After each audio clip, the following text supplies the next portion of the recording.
All right, welcome back to the deep dive. Today we're going to be tackling some pretty heavy stuff. We're going to be looking at Iris Murdoch and trying to, act as philosophers ourselves and really understand her view of morality and how that might apply to all of us out there.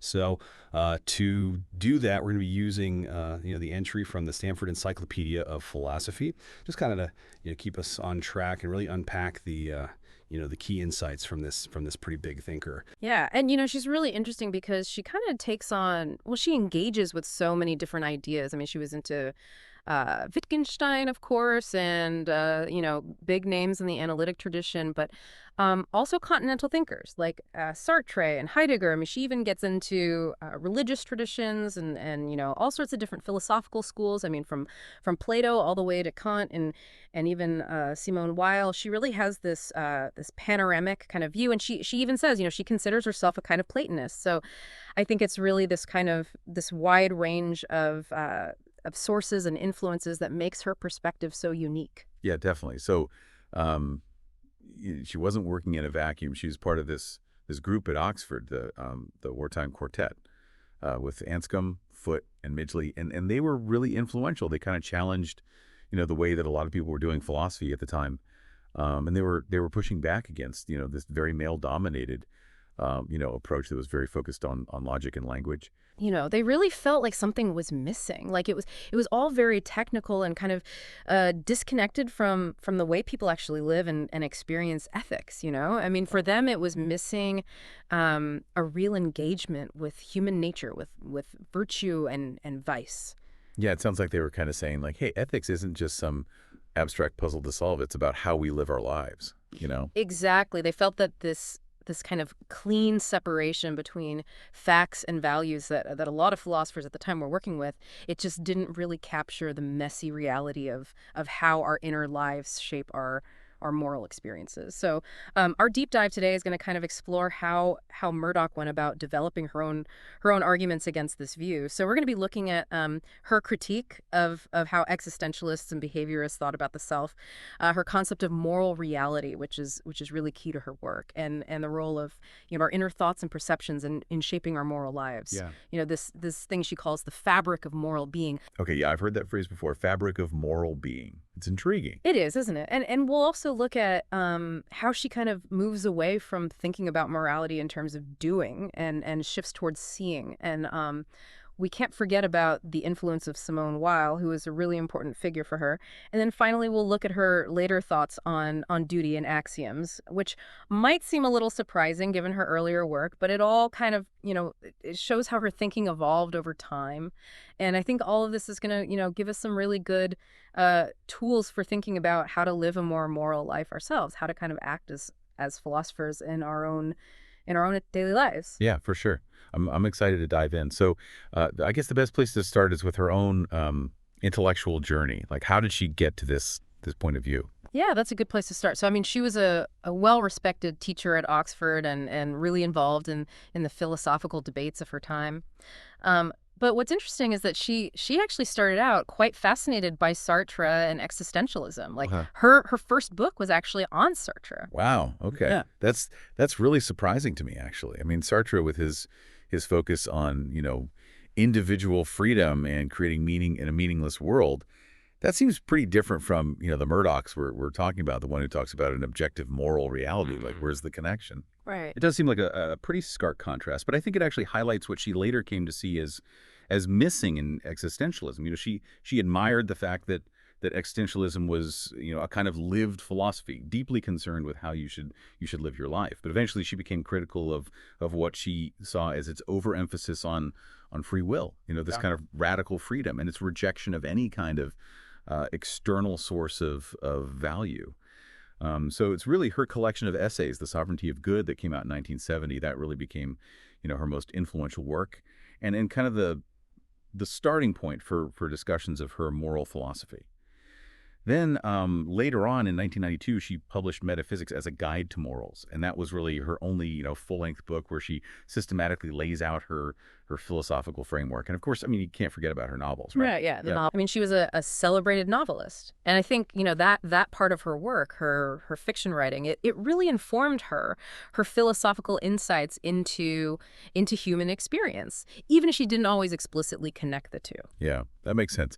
I mean, I guess it's hard to separate, those two sides of her work entirely. So, okay, if we really want to get, the heart of her project, her attempt to help us act as better philosophers in our own lives, we need to understand the context she was working in. Like, what was the philosophical landscape like when she was coming up? What was she reacting to?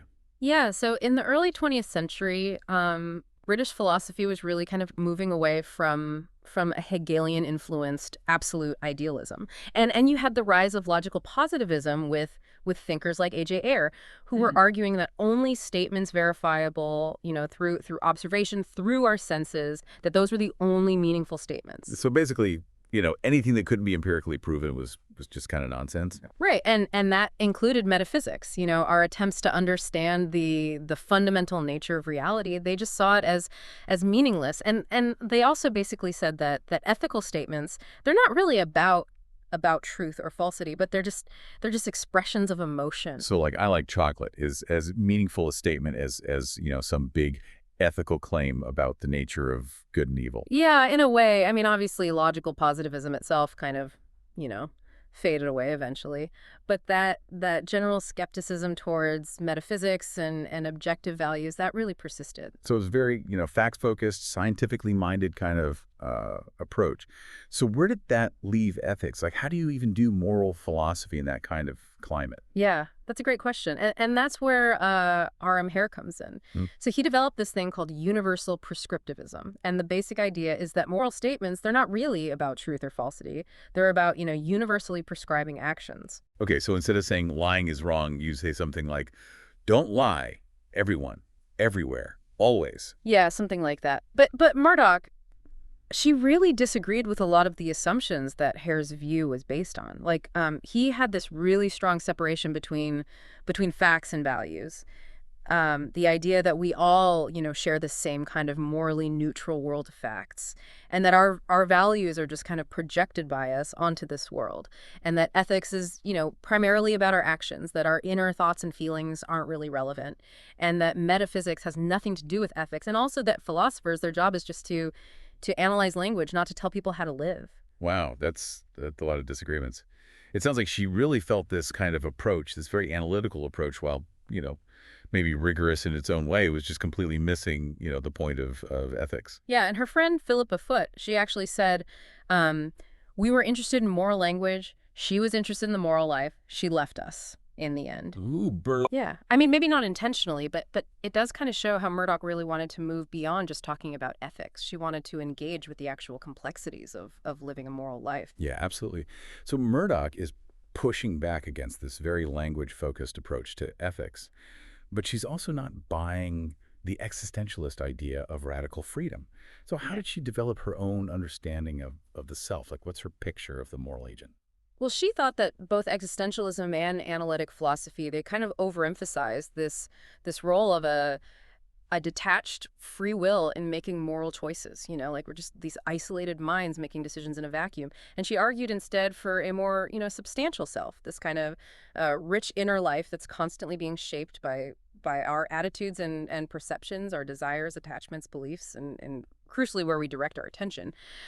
She actually specifically criticized a book by Stuart Hampshire called Thought and Action, which she saw as a prime example of this kind of, detached view of agency. So for her, when we're faced with a moral choice, it's not like we're just, applying some abstract rule or something. We bring our whole selves to that choice. Exactly. I mean, we bring all this internal baggage, all of our past experiences and ways of seeing the world. It's much more nuanced and honestly probably a lot messier than the way a lot of philosophers at the time were thinking about it. Yeah, it sounds a lot more realistic, too. I think so.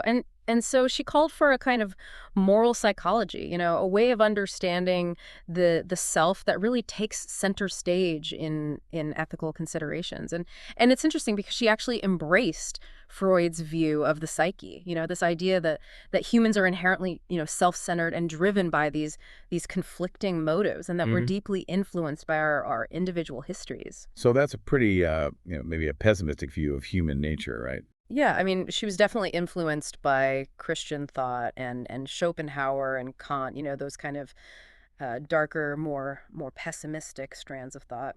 She believed that genuine objectivity and unselfishness, those are things that we have to work towards. They don't just come naturally to us. Yeah, that's pretty challenging. It's like saying, okay, if you want to be a good person, you got to fight your own nature. So this brings us to her concept of moral reality, right? Like, Yeah. if our values aren't just, freely chosen, what is it that guides our moral compass? Yeah. So this is really central to Murdoch's thought. She believed that there's an objective moral reality out there, something that exists independently of our individual beliefs and preferences. And and this reality, it can be known, although maybe imperfectly.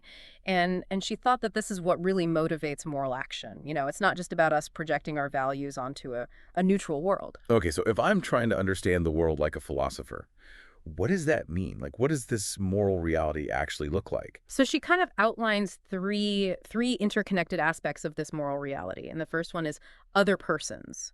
And she really stresses how difficult it is to truly see other people, to really grasp their individuality. And the reason for that, she says, is that we're all kind of trapped in our own egoism and our self-serving fantasies. Yeah, she has that great phrase, the fat, relentless ego, right? Exactly. And she borrows this concept of unselfing from Simone Weil, this idea that we have to kind of quiet our ego to really be able to grasp the reality of others.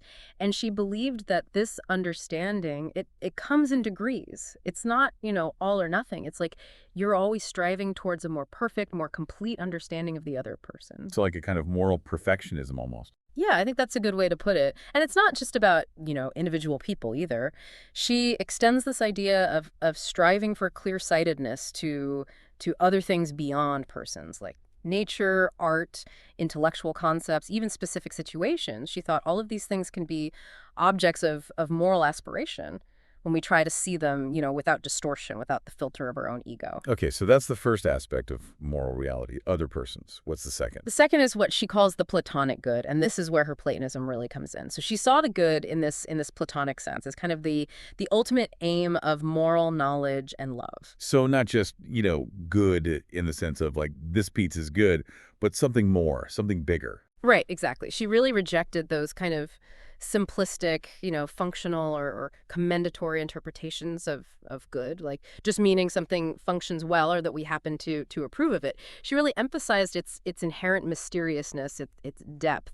But it's important to note that her Platonism isn't, totally traditional. She didn't believe in a separate realm of forms like the kind of classic Platonic view. So what did you mean by the good then?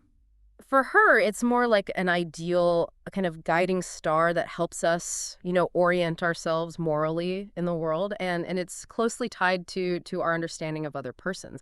Because she believed that we learn to love individuals more fully when we see them in light of this ideal of the good. And conversely, our loving engagement with particular individuals can help us to better understand the good itself. So it's like this reciprocal relationship between, the abstract ideal and the concrete reality of our relationships. Exactly. And it's interesting because this is a different emphasis than say Kant, for example, who really focused on respecting the moral law within each person. Murdoch, she's more interested in grappling with the whole particular tangled up historical individual, as she put it.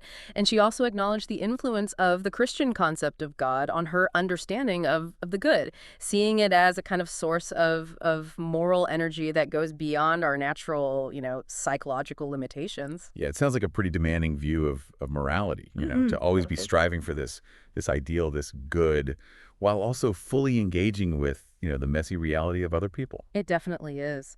And then the third aspect of moral reality for her is what she calls moral reality as metaphysics. Okay, now we're getting into the deep stuff. Yeah. Metaphysics. So how does that tie into her view of morality? Well, she saw metaphysics as our attempt, as humans, to kind of develop this big picture understanding of reality, the universe and our place in it. And she saw philosophical systems like Thomism or Hegelianism or Marxism as examples of this kind of, grand system building. Right, like trying to create a map of everything. Yeah, exactly. And while she acknowledged the criticisms that people often have of these, big metaphysical systems, Mm. she really defended metaphysical thinking as a valid and ethically relevant thing to do, especially against, that trend in linguistic philosophy to just dismiss it entirely. I mean, the title of her later work, Metaphysics as a Guide to Morals, really says it all. Yeah, she's not shying away from it at all. No, not at all. And she thought that our understanding of reality isn't, morally neutral. Like a truly insightful view of the world, it has to be informed by our moral sensibilities. So you can't really separate, what is from what ought to be. They're intertwined. Right. And she also believed that metaphor plays a really important role in all of this. Okay, metaphor. That's interesting. Why is that so important for her? Well, she thought that metaphor isn't just, some kind of decorative element of language. It's really fundamental to how we understand things, especially in philosophy. So, for example, when we think about other persons, one of the metaphors that she uses is this idea of struggling to grasp their reality. Mm. And the idea of the good, that often involves metaphors of, reaching upwards or striving for something higher. And metaphysics itself, that evokes the metaphor of building a complex system to understand our place in the universe. So she's saying that these metaphors, they're not just, poetic flourishes. They actually shape how we think about these concepts. Exactly. And they're deeply embedded in how we understand her idea of moral reality, and how we try to act as moral agents within it. So it's not just about the choices we make in the moment, It's about this whole way of seeing the world. Right. And that brings us back to her idea of moral agency, right? It's not just about our outward actions. Exactly. She really wanted to broaden our understanding of what it means to be a moral agent. So she said it's not just about our outward behavior, our decisions, but it also includes our inner mental activity, Mm-hmm. our thoughts, our perceptions, our fantasies, all of that stuff. She actually has this famous example of M and D, where M is this mother-in-law who gradually changes her perception of her daughter-in-law, D, without actually changing her behavior towards her. Oh, right. I think I've heard of that example. Yeah. So it's like, even though M isn't doing anything differently on the outside, the change in her internal attitude, her perception, that's a moral event in itself. Exactly. So Okay. it's not just about what we do, but also about how we think and how we feel. And that's a really important part of moral agency for her. And this leads to her idea of the fabric of moral being, which we talked about earlier. Right, the fabric. So what does she mean by that? She's saying that a person's moral being is much bigger than just their actions. It includes their thoughts, their speech, their assessments of other people, how they describe them, their whole conception of life and what's important, even their sense of humor. And it's this whole fabric, that kind of underlies our choices and reveals our true moral character. So it's like this ongoing tapestry, that's constantly being woven by our experiences, by our thoughts, by our interactions with others. Exactly. And she's saying that morality isn't just about these, big decisions that we make every now and then. It's this constant process of moral formation that's happening all the time, often beneath the surface. Yeah, I like that image. It's like we're always in the process of becoming, morally speaking. And this leads to her famous idea that, seeing replaces doing, right? Mm-hmm. As the central metaphor for morality. Yeah, exactly. She was critical of philosophers who put too much emphasis on doing, like, Stuart Hampshire, for example.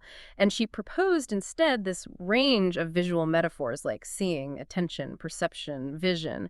And while she didn't deny the importance of action, she wanted to kind of situate it within this broader context of perception and understanding. So it's not enough to just do the right thing. You have to see the right thing, so to speak. Right. And she particularly emphasized this idea of attention, which she borrowed from Simone Weil.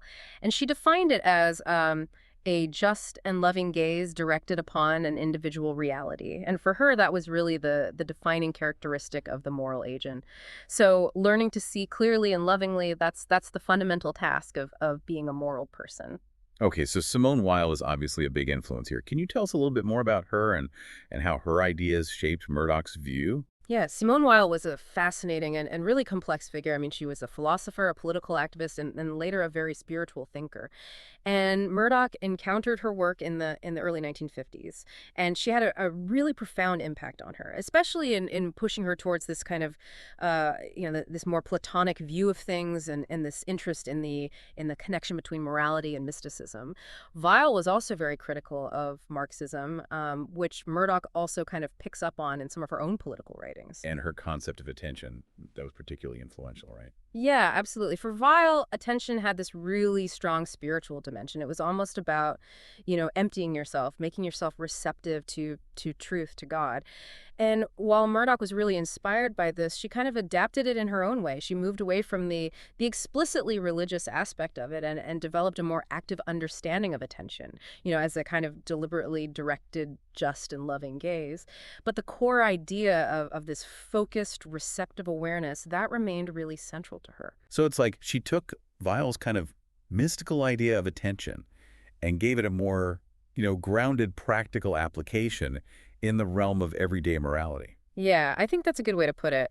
And she also stressed that attention isn't just about, passively observing things or gathering information. It's about recognizing the other person as real and as complex as yourself. And that requires this constant effort to overcome your own biases and fantasies and self-absorption. Yeah, that makes sense. It's like, it's not enough to just see someone. You have to really see them, to see their humanity, their individuality. Exactly. And she thought that this recognition of the other as real as yourself, that has two key aspects. One is recognizing their otherness, their unique perspective, and the other is recognizing their shared humanity, their inherent dignity. And for her, this kind of attention is absolutely crucial to being a moral person. It sounds a lot like some of the ideas in care ethics, with its emphasis on really paying attention to the needs and the context of the other person. Yeah, it definitely does. And Murdoch's work has actually been really influential in the development of care ethics, especially its earlier expressions within feminist thought. I mean, they both kind of share this focus on the importance of particularity, and the idea that personal relationships are really the primary site of moral experience. But there are also some differences. Murdoch's focus is more on overcoming our internal biases, whereas care ethics often looks more at the broader social and institutional context of care.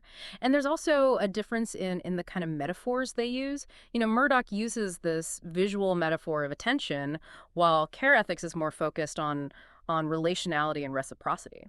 So both are concerned with, really seeing the other person, but they approach it from slightly different angles. Exactly. And of course the question is, what prevents us from cultivating this kind of loving attention? Because it definitely doesn't seem to come naturally. Yeah, no kidding. So Murdoch, she identifies kind of three stages where our attempts at loving attention can go wrong. The first is just, failing to even notice that attention is needed in the first place. She has this famous line, I can only choose within the world I can see. Oh, wow, that's good. Right. So, if we're not even aware of the other person's reality, then we can't really attend to it. And the second is, even if we recognize the need, our own internal stuff, our fantasies, our anxieties, our self-absorption, all of that can prevent us from really focusing on the other person. And then the third obstacle is that, even if we're really trying, even if we're making a sincere effort to pay attention, our biases, our ingrained habits of perception, those can still distort how we see the other person. So it's like, even if we're trying our best, we might still fail to see clearly. Exactly. And she makes this distinction between what she calls attempt attention and success attention to kind of highlight that just, trying hard isn't a guarantee of actually achieving this clear and loving vision. So intention matters, but it's not everything. Right. But she does think that our efforts matter. She believes that by repeatedly trying to pay attention, even if we don't always succeed, we gradually kind of reshape our inner landscape, our values, the fabric of our being. So it's like a kind of moral exercise. The more we practice it, the better we get at it. Yeah, like any skill, I guess. But it's interesting because this emphasis on the active role we play in shaping our moral vision, it seems a little bit at odds with her own, acceptance of the power of unconscious forces. Like she talks about Freud and the more pessimistic aspects of Kant and Schopenhauer.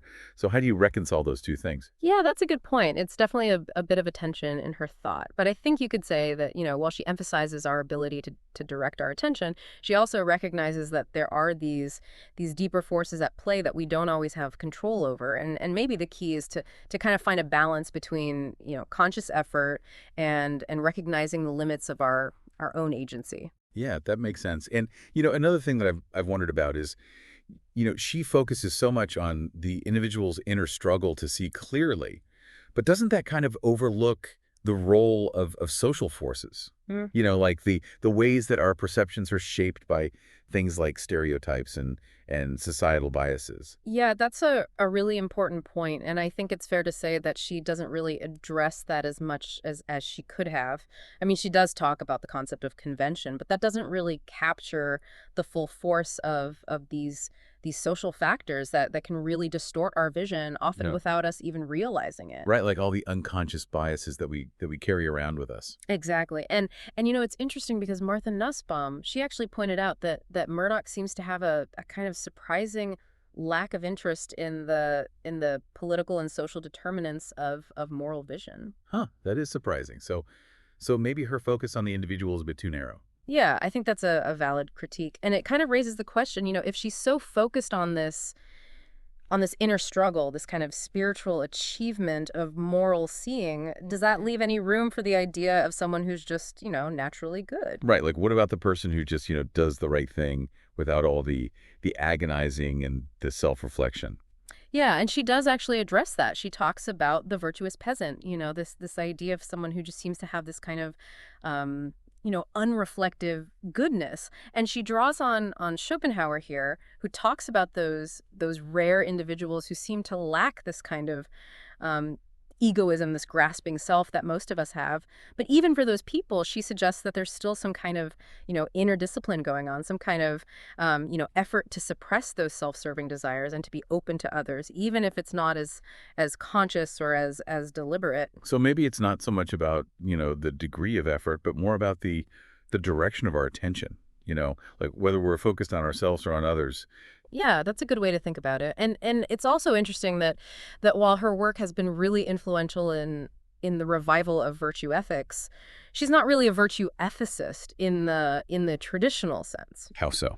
Well, she doesn't really argue that virtue is the foundational concept in ethics, or that it's a superior approach to other ethical theories. Her use of the concept of virtue is more like it's part of this broader, more holistic understanding of the moral domain, which includes things like, attention and perception and love and as we see in her later work, even duty. So she's not saying that virtue is everything, but it's definitely a part of the picture.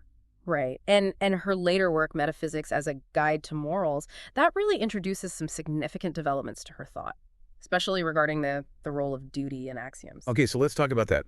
How does duty fit into her framework? It seems a little bit unexpected given her earlier emphasis on seeing and inner transformation. Yeah, it is a bit of a shift. But in Metaphysics, she really embraces this idea that duty is necessary for the moral life. It's not just, an outcome of moral vision. It's a distinct and essential aspect of ethical living. And her conception of duty, it actually has some things in common with Kant's view. She sees duties as presenting these absolute moral requirements, and she thinks they're important because they kind of act as a check on our self-interest. They give us a kind of structure, a kind of stability in our moral lives. But it's not like a Kantian categorical imperative, right? Yeah. Like there's no single rule that we can derive all our duties from. Right, exactly. She sees duties as being largely unsystematic, not necessarily derived from a single principle. And she also notes that this idea of duty seems to apply more easily to negative duties, like, don't lie or don't steal. As opposed to positive duties like help others or be kind. Right. But she does think that both kinds of duties have a claim on us. And importantly, she clarifies that duty isn't the whole of morality. That work of purifying our consciousness, that's still essential.